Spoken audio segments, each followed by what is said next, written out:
Amén. Mis queridos hermanos, entonces comenzamos con la clase número 5. Eh, Como siempre, vamos a comentar algo.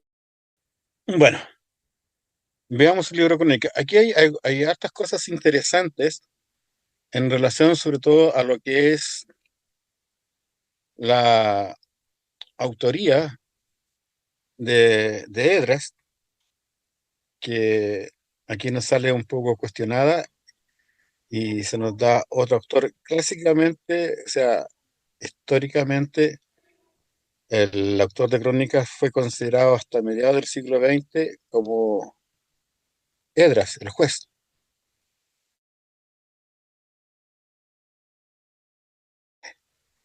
el que escribió tanto el libro de Nehemías como de Edras. Hay coincidencias. Pero lo interesante es que este libro de crónicas tiene datos históricos dados desde un punto de vista muy diferente al que tiene dado al libro de Reyes. Muchos dicen que son similares, pero fíjense que aquí hay una gran diferencia. Tanto en el libro de Reyes, en el primero y segundo libro, sale relatada la historia de los reyes de Israel y de Judá. Y en Crónicas solamente sale relatada la historia de los reyes de Judá, sobre todo en el segundo libro. Y comienza, ¿cierto?, con el reinado en el Antiguo Testamento, en el primer libro de Crónicas, con el rey David, y en el segundo libro, ¿cierto?, el reinado de Salomón hasta el reinado de Azarías. ¿Y por qué les digo esto? O mejor dicho, les pregunto, ¿por qué piensan ustedes que el escritor, que hacía el cronista o Edras, como se cree que fue el que lo escribió, dejó de lado a los reyes de Israel? Discutamos un poquito esto en la clase antes de comenzar con las preguntas. ¿Por qué no salen los reyes de Israel en este relato, en este resumen de la historia del pueblo de Israel? ¿Puedo decir algo, pastor? ¿Sí? Bueno, tiene que ver con lo que me llamó la atención respecto, entre otras cosas, respecto a la lectura. Lo voy a decir ahora, no lo voy a decir cuando lo pregunte. ¿Ya? Tiene que ver con que también en el relato de Crónicas no está la situación de el enredo, no, no es un enredo, el pecado de David con Betsabé, tampoco, no está relatado. Ni tampoco los problemas que tuvo Salomón de idolatría al final de su reinado. Probablemente está conectado con eso, con que su enfoque va más a la relación del pueblo y los reyes con Dios, la relación a lo mejor con el templo. Y claramente Israel, el reino del norte, no estaba conectado con la vida religiosa eh, judía, hebrea. No sé, eso Ya. que. ¿Alguien más? Gracias, hermano César. ¿Alguien más? La, ¿Tiene un la segundo? la esperanza del pueblo de Israel estaba siempre puesta en la venida del Mesías y la reconstrucción del templo. Y eso está dado más por la línea de Judá que de Israel. Por eso de Israel no hay reyes buenos. Pero en la genealogía de los reyes de Judá sí. Ahí está el Mesías y está el nuevo templo. Por lo tanto, a mí va por ese lado mi teoría. ¿Ya? Los dos están bastante acertados en sus opiniones. ¿Alguien más quiere opinar por qué no sale el libro de los reyes de Israel? Supongo que se habían percatado de ese detalle, ¿no?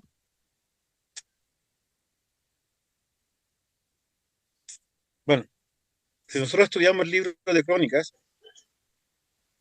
solamente tiene una connotación muy espiritual que denota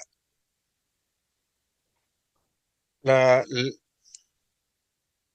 que denota la parte espiritual de los reyes descendientes de David, de donde viene la línea mesiánica. Y solamente nos va a dirigir hacia el Mesías, hacia el Señor Jesucristo.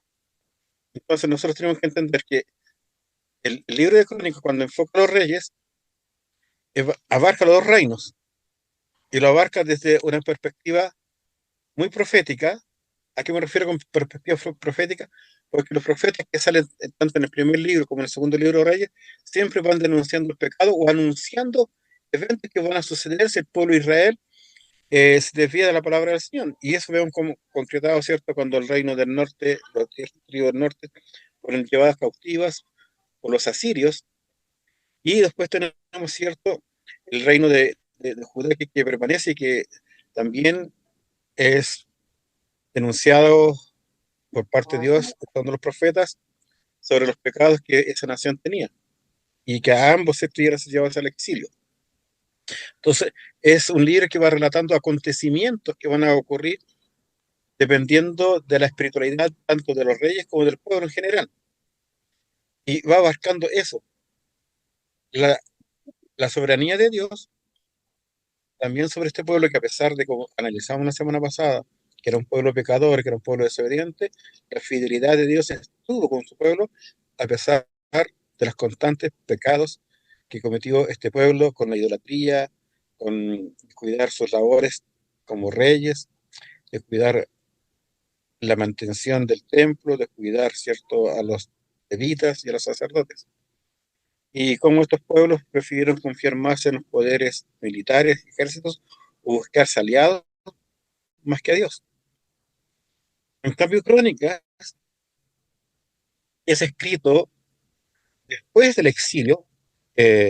¿No? Como veíamos en los estudios, el escritor, el cronista, sea Edras o el otro, eh, tienen una visión, dado al ministerio que ellos tenían, que posiblemente era un sacerdote.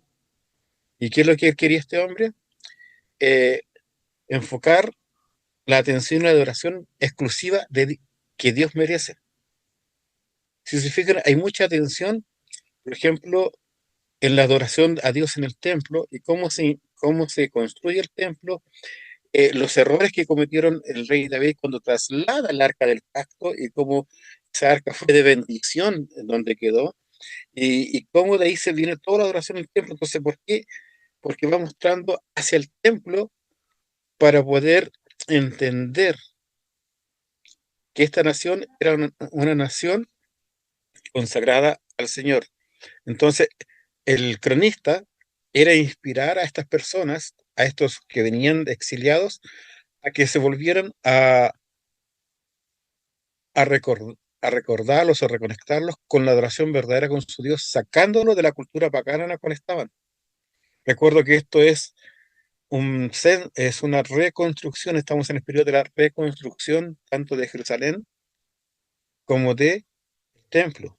Y ellas, estas nuevas generaciones, recuerdo que pasaron 70 años, desconocían mucho de lo que era el templo, mucho de las responsabilidades que tenían como nación delante de Dios, y ya habían aprendido la lección de ser un pueblo monoteísta, como sale relatado tanto en Edras como en Nehemías. Entonces, todo esto tiene que ver, si nosotros lo miramos, con la línea mesiánica del rey David y de la adoración de Dios en el templo. Es reconstruir la historia para que el pueblo de Israel no se olvidara de quién era Dios, el que los había librado, en este caso, de la esclavitud.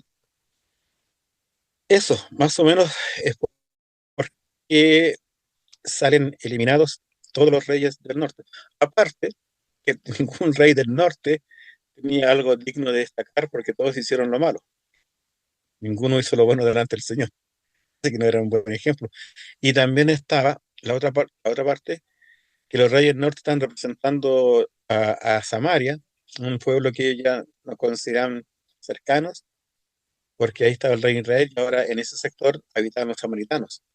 Nunca fueron aceptados como judíos dentro de la nación. Muy bien. ¿Qué otra cosa más les llamó la atención a ustedes? Eh, Otra cosita que me llamó la atención es lo que usted mencionó recién, la historia, la triste historia de USA, ¿cierto? Que ¿Sí? al parecer tratando de hacer algo bueno, eh, no, Perdona, apague la cámara sin querer, no me di cuenta. sí, se le fue la cámara. El señor USA que tratando de hacer algo bueno, eh, no, ¿cómo lo explico? Porque a veces tratando de hacer algo bueno, que el arca se estaba cayendo, ¿no es cierto? Estaban transportando el arca de Dios y él no podía tocar, nadie podía tocar el arca, ¿no es cierto? Excepto los levitas. Él va y Ujú. toca el arca y en el mismo momento cae fulminado, ¿no es cierto? Eso da para harto análisis, ¿no es cierto? Te hago un análisis bien tremendo porque ahí están reunidas el traslado del arca al pacto, el deseo que había en el corazón del rey David, ¿cierto? Y tiene que ver con la condición humana en nuestros días. Porque nosotros muchas veces creemos y somos sinceros, yo no tengo por qué dudar de la sinceridad de mis hermanos, creemos que voy a hacer esto de esta forma porque así me nace hacerlo. Recuerdo los dos hijos de Aarón y crearon un perfume, un aroma nuevo y el Señor le agradó, ¿no?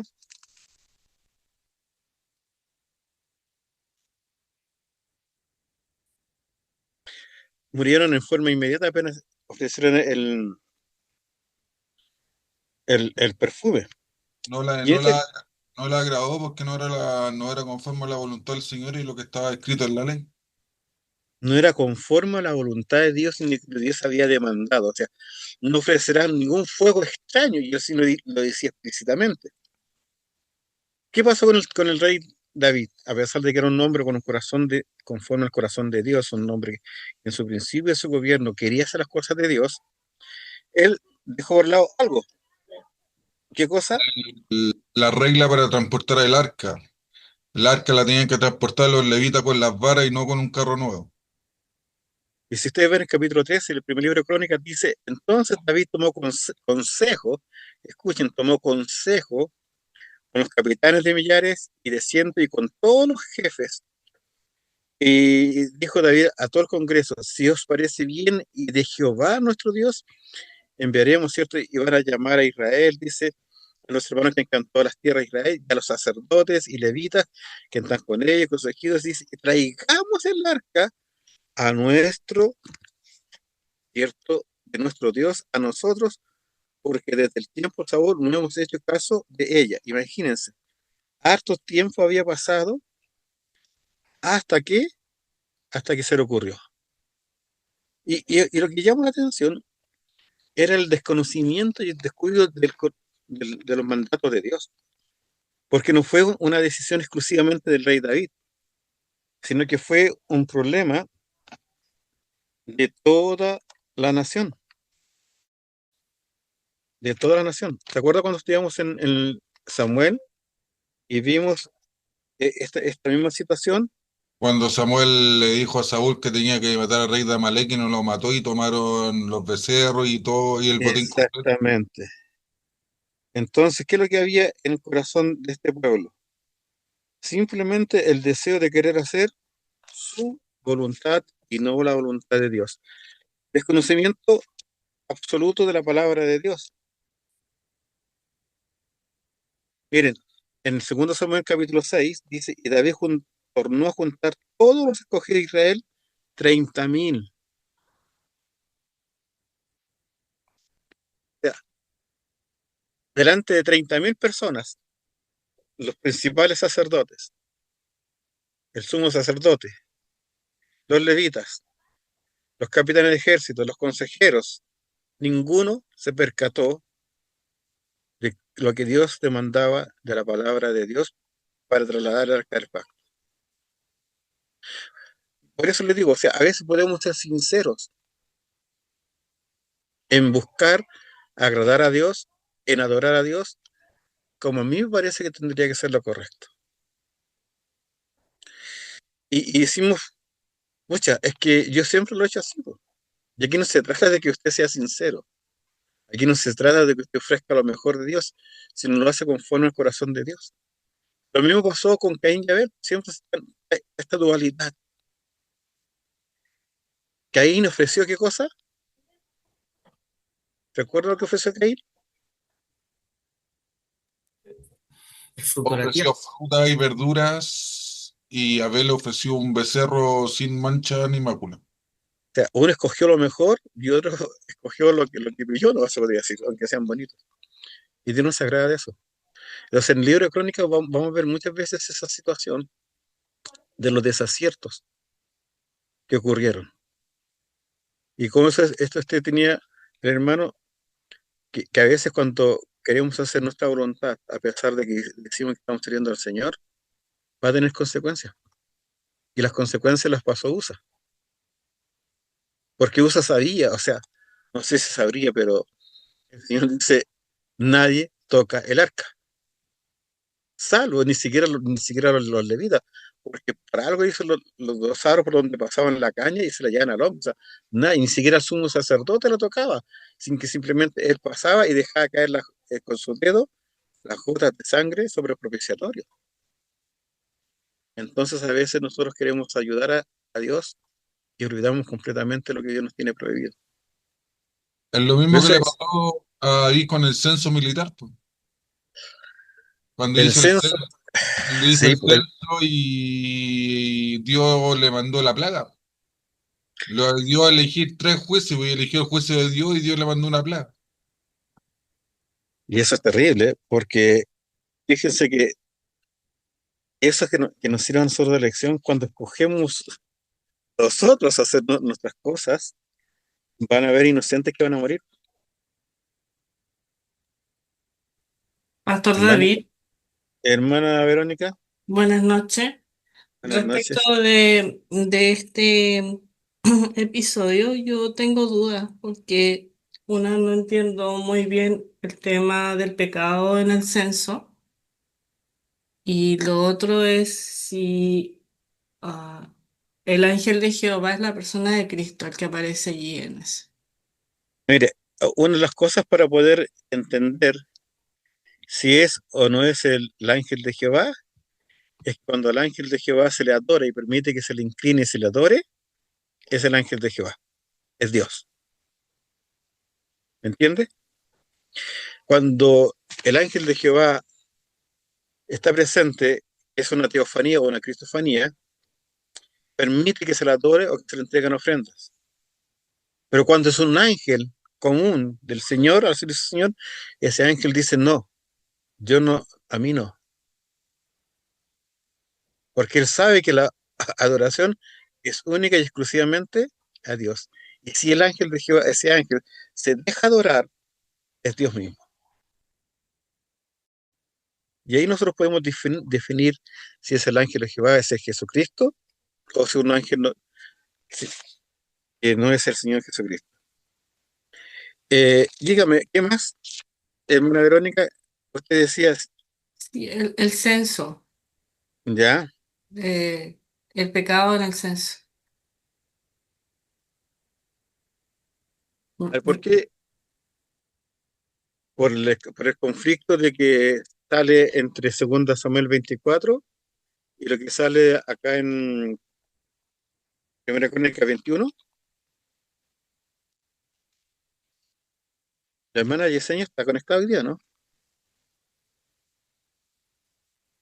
No, no está la hermana Yesenia, pero ella también estaba hablando sobre el censo, porque si nosotros vamos a 2 Samuel 24, dice, y volvió el furor de Jehová y encenderse con Israel, e incitó a David contra ellos a que dijese, ve, cuenta a Israel y a Judá. Creo que entendemos de ese versículo. ¿Quién incitó al rey David? 2 Samuel capítulo 24, versículo 1. Lo vuelvo a leer. Y volvió el furor de Jehová a encenderse contra Israel, e incitó a David contra ellos a que dijese: ve, cuenta a Israel y a Judá. Y en Primera de Crónicas, capítulo 21, dice: mas Satanás se levantó contra Israel e incitó a David a que contase a Israel. ¿Qué piensan de esa situación?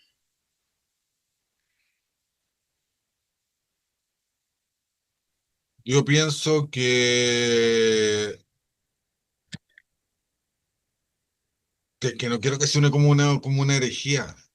No, dígalo, hermano, aquí no lo vamos a quemar en la hoguera, pero sí lo vamos a comulgar. No, yo pienso que el mismo Señor, con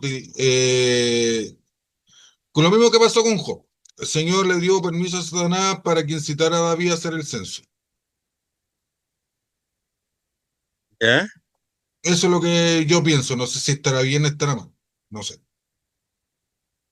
O sea, Dios incitó a Satanás, ¿eso fue lo que me No, dijo? Dios le dio permiso a Satanás para que incitara a David. Ya.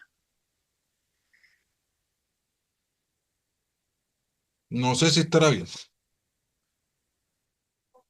Bueno, de ahí lo vamos a responder. Quiero escuchar si algún otro hermano tiene alguna otra opinión y le respondo al hermano Fernando.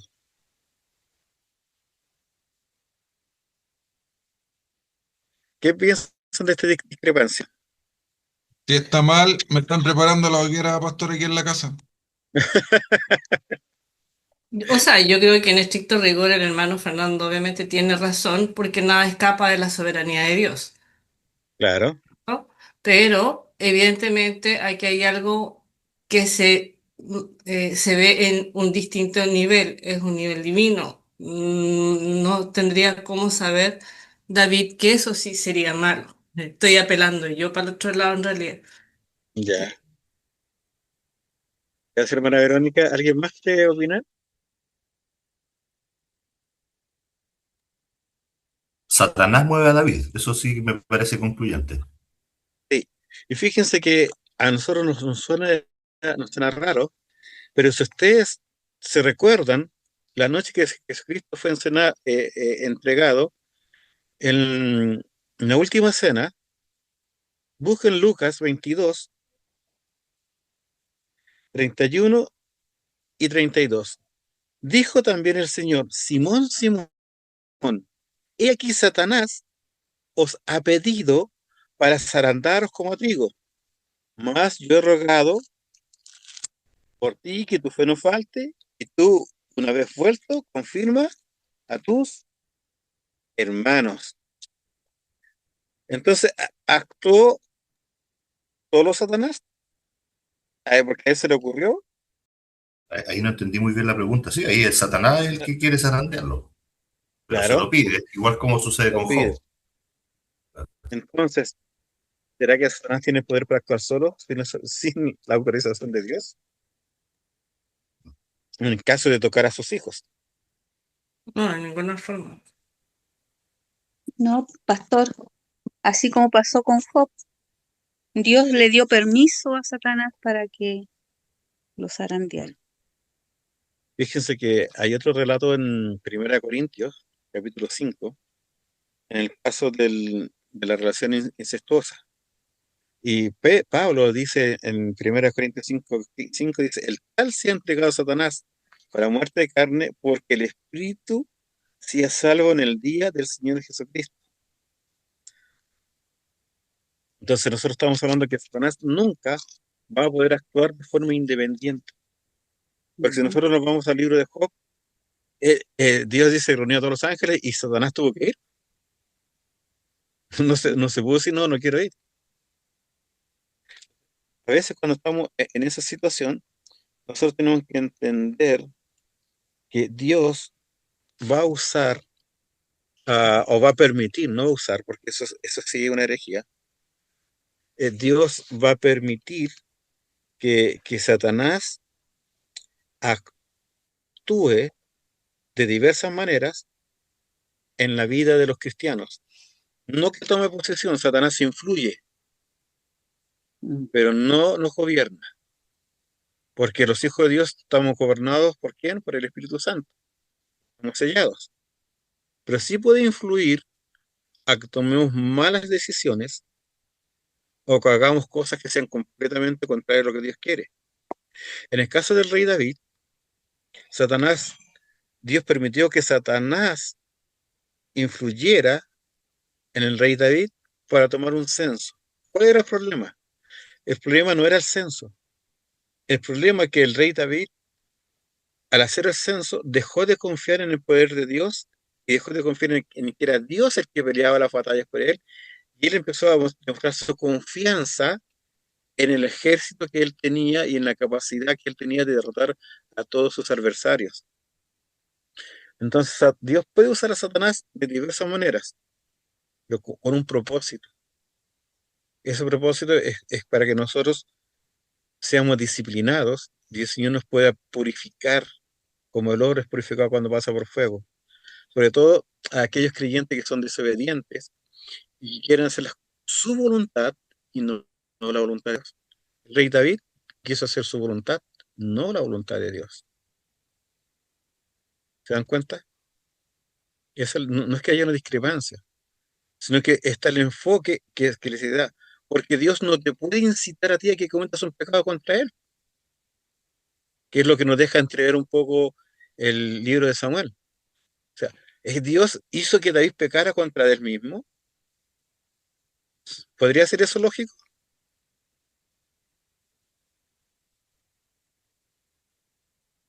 No, pero sí permite que Satanás actúe y nos desvíe del camino. Entonces, Dios permite que Satanás tiente a David y David peca. Cuando David peca va revelando el orgullo que había en él. Entonces Dios va a tratar a David como corresponde, como un pecador. Así que por eso en el libro de Samuel dice que ardió el enojo del Señor con Israel, porque David actuó con orgullo. Y el orgullo es uno de los principales pecados donde nos hace rechazar la voluntad de Dios y creernos mejores que Dios, entre comillas. Que fue el orgullo que tuvo Satanás. Él creía que podía ser mejor que Dios y hacer las cosas mejor que Dios, rebeló contra él. Y ese es el tema. ¿Alguna cosa más?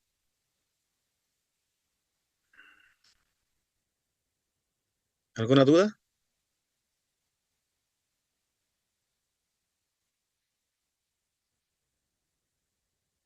Ya. ¿Algún otro comentario que hacer antes de que tomemos las preguntas? Son pocas preguntas, así que no nos vamos a durar mucho rato. Ya. Entonces vamos a repasar el cuestionario del día de hoy y vamos con la primera pregunta. Explique el origen del nombre del libro de Crónicas. ¿Alguien que lo quiera leer su respuesta, lo que encontró en el libro o en otro lugar de investigación?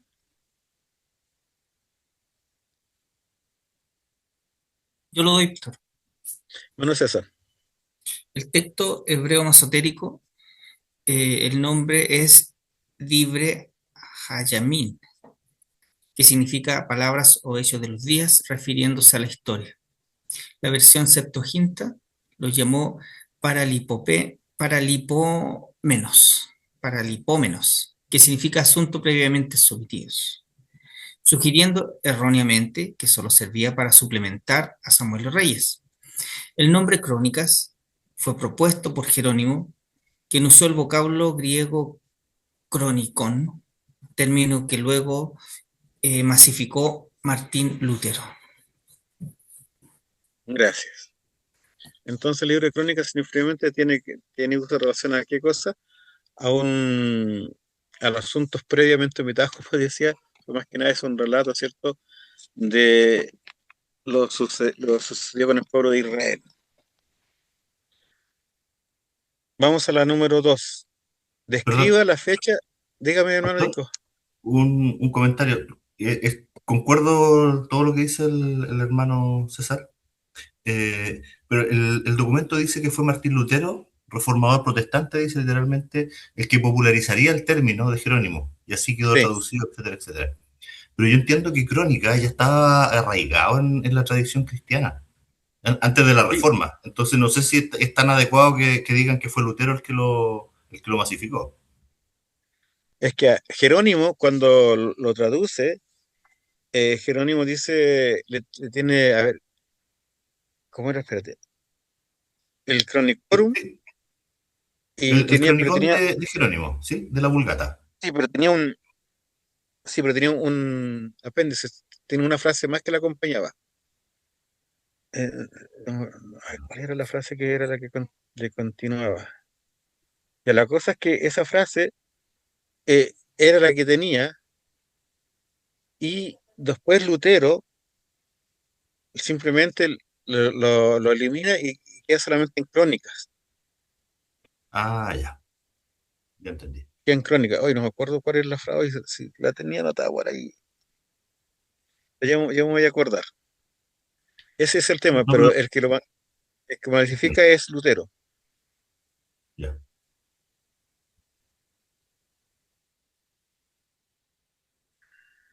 Ya.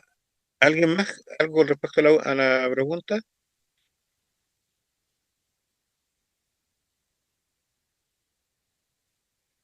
Ya, vamos entonces a la segunda pregunta. Describa la fecha de composición de crónicas. Yo puedo leerla, pastor. Ya, hermana Verónica, la escucho. No hay fecha de composición exacta, sin embargo existen varias referencias relatadas en el mismo libro y extrabíblicas que ayudarían a establecer primeramente un periodo a considerar entre 539 y el 150 a.C., como por ejemplo el establecimiento del reino persa y atentar con fecha con mayor precisión hacia el 400 a.C. con la genealogía davídica expuesta en Primera de Crónicas, entre otros argumentos. Gracias. ¿Alguien que quiera complementar esto? Y también hay Bueno, escritos extrabíblicos, pastor, exactamente. Hermana Ida, lea esa parte que es interesante también. hay escritos extrabíblicos que mencionan a Crónicas para mediados del siglo segundo antes de Cristo. Crónicas tendría que haberse escrito entre el 539 y 150 antes del periodo cristiano. Hay indicios internos que indicarían con más precisión la fecha aproximada de su composición. En Primera Crónicas 3:19 hay una genealogía davídica y llega hasta más o menos 400 años antes de Cristo. Claro, esa del año 150 es lo que propone la alta crítica, que surge ya a comienzos del siglo XX hasta medio del siglo XX, que ellos dan una fecha posterior. Y también hay otro, si ustedes se fijan, eh, cuando leyeron la parte del segundo libro de Crónicas, dice que la fuente también para, o sea, la fuente de la fecha, para la descripción, tiene que ver con los escritos que estaban asociados a algunos profetas. Y todos esos profetas son los que actuaron hasta el tiempo de Edras. Entonces dice, eh, por ejemplo, voy a leerlo literal lo que dice el libro. Dice, la tradición asigna la autoría de los dos libros a Edras, y el argumento que prevalece, ay, pues, me quedé pegado y el argumento que prevalece para esta conclusión se apoya en la evidencia interna al terminar, segundo Crónicas, y al empezar el libro de Edras. En ambos, el autor usa el mismo estilo. Por esta razón, tanto judíos como cristianos en general asignan a Edras la paternidad literaria de estos libros. Se supone que los colaboradores de Edras fueron Ageo, Zacarías y Malaquías, que eran contemporáneos a ellos. Por eso está la fecha de la composición de Crónicas. Mayoritariamente creen que fue hasta el año 400 antes de Jesucristo. Recuerden que cuando ustedes leyeron, Reyes con Crónicas eran un solo libro. Nosotros, como lo tenemos por separado, lo anal- los analizamos por separado, pero en el Talmud hebreo aparecen en uno solo, y recuerdo que fue Jerónimo el que los separó. Ya, algo más. Y Jerónimo, ya me acuerdo, cuando Jerónimo separa los libros, él pone crónicas de toda la historia de la salvación. Con ese nombre Crónicas, llama al libro de Crónicas. Y Martín Lutero simplemente dice Crónicas. Entonces, en la Septuaginta, de ahí toma el nombre Jerónimo y le dice eh, el nombre que le estaba diciendo. Historia o crónica de toda la historia de la salvación, que apunta hacia el Mesías. Vamos a la pregunta número 3. Describa la paternidad literaria de Crónicas. Y habló de Edras. Pero también está el cronista, y son las que se puede pensar. Eh, el pueblo hebreo, hasta ahora ellos tienen que la tradición, y nunca lo han cuestionado, es que el autor sea Edras. Como le digo, el cuestionamiento a la autoría de Edras se da con el comienzo de la alta crítica y el método, ¿cierto?, para que ellos utilizaron para entenderlo.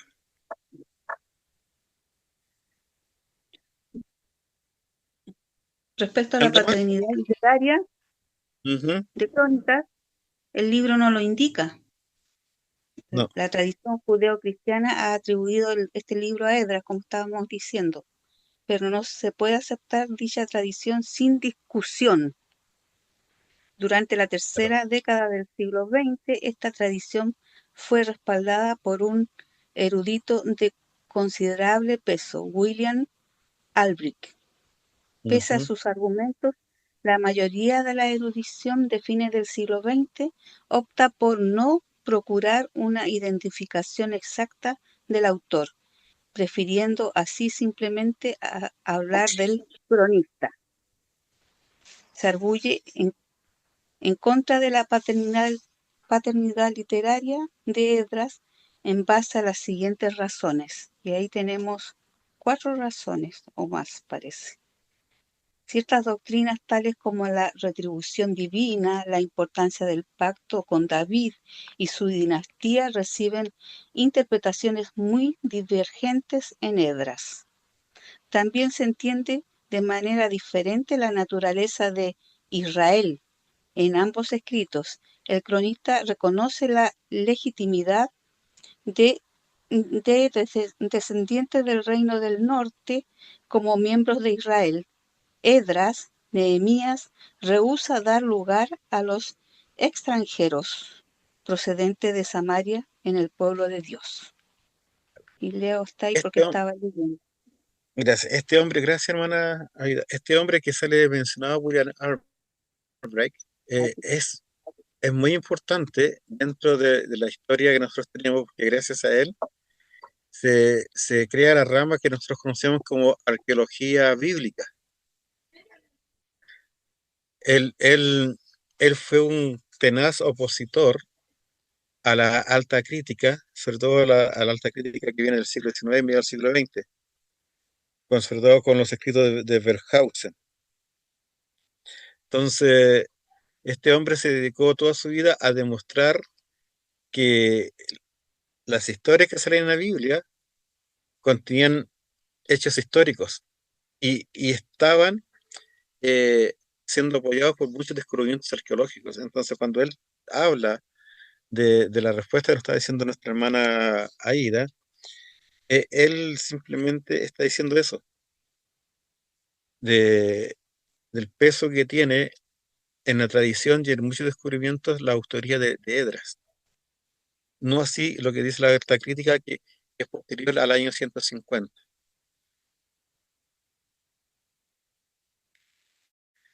Vamos a la pregunta número 4. ¿Cuáles fueron las fuentes del cronista? ¿Alguna respuesta?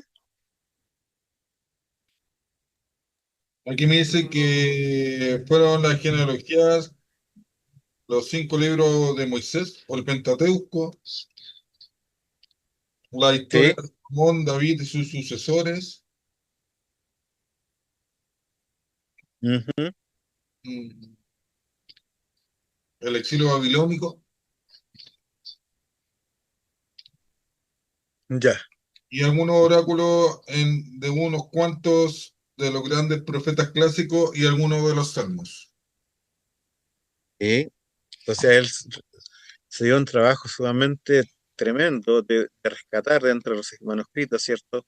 Mm. Las genealogías que salen relatadas en el Pentateuco. Después tenemos, ¿cierto? La descendencia del rey David. Y, y también él, aparte de los libros que sale mencionado ahí, usó mucha literatura eh, extracanónica o fuera del canon que tenían los judíos. Recuerda que cuando estudiamos dice que está el libro de la historia de los libros y todo lo que él hizo está escrito en el libro de los reyes de Israel y Judá, o en los libros de los reyes de Judá y Israel, o en el libro de las crónicas, o en el libro de los reyes de Israel. Y Los todas esas hechos de cosas, los reyes. ¿cómo? Y el libro de los hechos de los reyes de Israel. Ah, claro, Hechos. se me había quedado también ese nombre. Es un gran trabajo de investigación, o sea, no es un trabajo que se fue hecho a la ligera, pero siempre con el enfoque sacerdotal, mirando hacia la figura mesiánica y la adoración monoteísta que Dios exigía de ese pueblo. Y ustedes cuando leyeron las genealogías, las leyeron, ¿cierto? ¿No se las saltaron? No. Yo no la leí, pastor. ¿No? A mí siempre la gente cuando llega al libro de Crónicas se salta los primeros 9 capítulos, porque es nombre tras nombre tras nombre, pero ahí hay una razón. Ojalá que la puedan estudiar y meditar. Ahí en el 1 Crónicas 4, versículo 9, 10, dos versículos sale la oración de Jabes. Y dice, y Jabes fue más ilustre que sus hermanos, al cual su madre llamó Jabes diciendo, por cuanto le parí en dolor, e invocó Jabes al Dios de Israel diciendo, oh, si me dieras bendición y enchazaras mi término, y si tu mano fuera conmigo y me libraras del mal, que no me dañe, e hizo Dios que le viniese lo que le pidió. Un hombre destacado por su oración. Estudien, mediten sobre eso, Javes. Ahí, en medio de toda esa lectura que a veces consideramos infértil, como el estudiar las genealogías, sale la oración de un hombre y la vida y el testimonio de un hombre que vivió conforme al Señor y que Dios le respondió todo lo que él. Ya, eso era un paréntesis. Para los que no lo han leído, lean la genealogía y se van a encontrar con esa bonita oración de Javes. Pregunta número 5. ¿Cuál es la importancia de Crónicas? Yo la leo. Hermano César. Ya, su importancia radica en que reinterpreta la historia sagrada para su propio día y pueblo, haciendo que las tradiciones del pasado vivan para la generación que regresó del cautiverio. No es una mera repetición, busca demostrar la fidelidad de Dios a través de la historia y dar esperanza mediante el pacto con David, lo que hablábamos recién de David y la esperanza mesiánica, enfocándose en un pueblo de Israel espiritual centrado en el templo y en el culto. Gracias, hermano César. ¿Algún comentario u otra respuesta para complementarlo? También nos indica la sana hermenéutica. Ya. ¿A qué se refiere con la sana hermenéutica? Bueno, que la interpretación de cómo él interpretó la Biblia, lo escrito. Exactamente, ¿cierto? Ahí sale una frase que dice el autor del libro, que dice que poco importa que reverenciemos la historia sagrada Ujú. si no la apropiamos para nosotros en nuestro día. Sí, porque la hizo vivir de nuevo, o sea, Claro. la reinterpretó y la hizo vivir de nuevo a su pueblo hoy día. O sea, fíjense Es que lo bonito. cuando ustedes leen Crónica, a mí siempre se me viene a la mente lo que pasó con Edras, cuando ya terminaron el templo, se acuerdan y Esdras se sube al púlpito y empieza a predicar y se hizo asesorar de levitas y de escribas para que cuando ellos hablaran, les explicaran y le diesen el entendimiento, el conocimiento de la ley de Dios. Y el pueblo, ¿cierto?, lloró, ofreció durante un día, predicó, le dio sentido a la palabra de Dios. Dejó de ser letra muerta, dejó de ser solamente historia. Y se confirma lo que dice Hebreos 4:12, porque la palabra de Dios es viva y eficaz. O sea, lo que hace el autor de Crónica es justamente, como decía nuestra hermana Aida, nos da una hermenéutica tan interesante que vuelve a enrilar la historia, de- dándole esa mirada espiritual que Dios quiere que tengamos de toda la palabra de Dios. Porque mucha gente puede ser conocedora y tener mejor conocimiento que nosotros de la palabra de Dios, pero si en ellos no está la palabra de Dios, no es viva, no es eficaz, deja de ser puro conocimiento y no deja de ser vida. Por eso es lo que dice este hombre. Poco importa que sepamos tanta historia si no la apropiamos para nosotros. Y lo que estaba haciendo el autor de Crónicas era que el pueblo de Israel se identificara con la historia. Por eso comienza con las genealogías, para que este pueblo, que eran nuevos, que están llegando a Jerusalén, supieran de dónde venían y que a pesar de todas las cosas malas que hicieron sus antepasados, como ora Nehemías en Nehemías capítulo 1, Señor, el pecado de nuestros padres es sobre nosotros, sepan de ese Dios misericordioso y fiel, que permanece fiel a pesar de las infidelidades nuestras. Y que ese Dios demanda una sumisión a Él y que cumplamos lo que Él quiere y que no hagamos las cosas según nuestra propia perspectiva, según nuestra propia voluntad, como sale, por ejemplo, como vimos hace un poco, el pecado del rey David, el censo, o el traslado del arca al pacto, o tantos otros pecados que salen mencionados ahí, y errores que cometieron, porque muestra a un Dios celoso, que ama, perdona y que es misericordioso. Entonces, esa es la importancia crónica y que nos va a llevar, ¿cierto?, eh, a enseñar a que debemos de vivir cada día para nuestro Dios, buscando agradar al Señor. La pregunta número 6 la pasamos por alto porque se escriba los quejos de Primera de Crónicas. Nos vamos a la pregunta número 7, que es: describe el género literario de primer y segundo libro de Crónicas. Les escucho. Yo puedo leer la respuesta, pastor. ¿Sí? Lea la hermana Verónica. El género literario de una y dos crónicas corresponde al Midrash. Este es un escrito que se aplica a escudriñar y explorar textos antiguos con miras a una explicación del presente. Ya.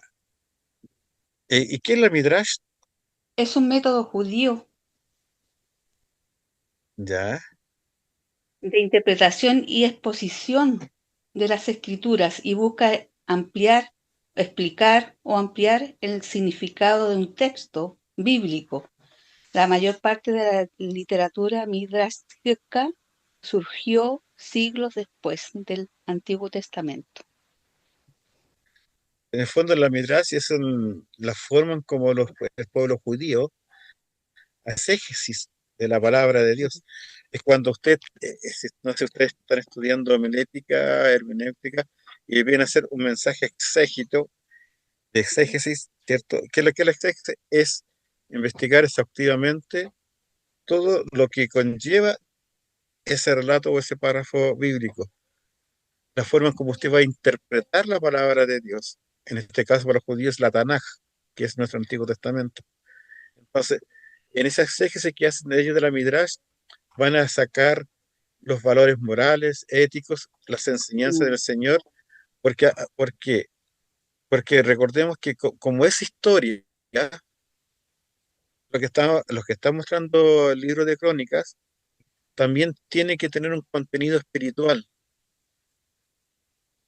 Por eso lo que decía el autor, no basta con que reverenciemos la historia sagrada, si no la sabemos aplicar a nosotros mismos.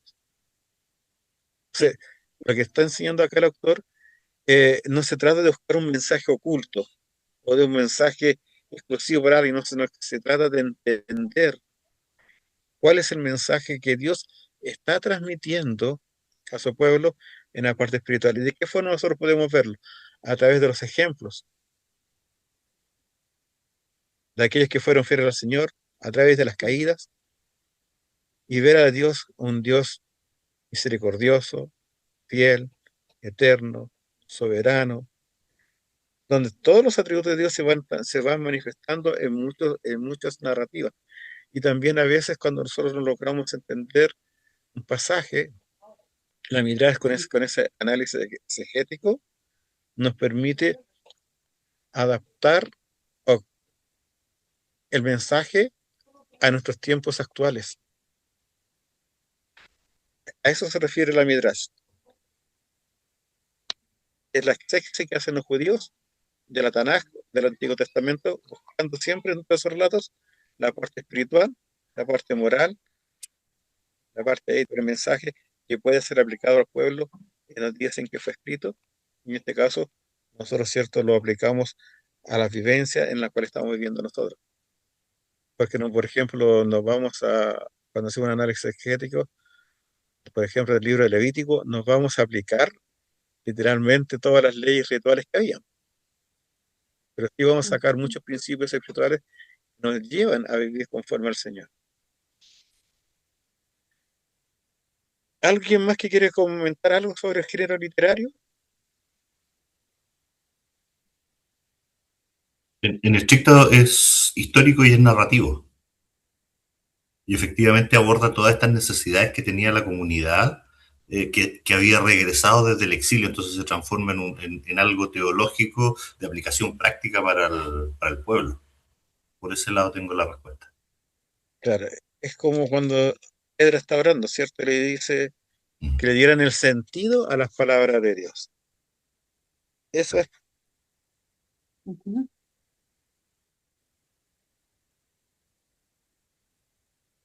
Alguien iba a hablar, ¿o no? ¿No? Ya, y vamos a la pregunta 9 que yo generalmente me gusta hacer al principio, es ¿qué le llamó más la atención? Oiga, pastor, aquí sí que quiero opinar, sé que hoy día he hablado mucho, pero perdonen compañeros, pero el tema para motivarlo a leer la genealogía, fíjense que en el capítulo 3, Primera Crónica 3, ¿Ya? muestra que David reinó, bueno, fueron 40 años que reinó, una parte en Hebrón y la otra Sí, parte en Jerusalén. Y reinó, exacto, ¿cuántos años en Jerusalén? 33 años. sí, Y cuando uno ve el pasaje que es un poco el espejo o el paralelo de esto ¿cómo se Reyes. llama? En Segunda de Reyes, claro. No, Perdón, en Segunda de Samuel primero 5:5. Samuel. El 5:5 Ujú. dice, en Hebrón reinó Judá 7 años y 7 meses, y en Jerusalén reinó 33 años sobre todo Israel. Bueno, y después continúa y tenía 30 años cuando comenzó a gobernar en Jerusalén. Entonces se muestra esto, claro, no quiero hacer toda una teología de esto, pero de aquí viene el linaje hasta llegar a Jesús. Tenía 30 Claro, años cuando comienza a gobernar y gobernó eh, los 33, que son números que se parecen mucho a la vida de Jesús. bueno, buen alcance.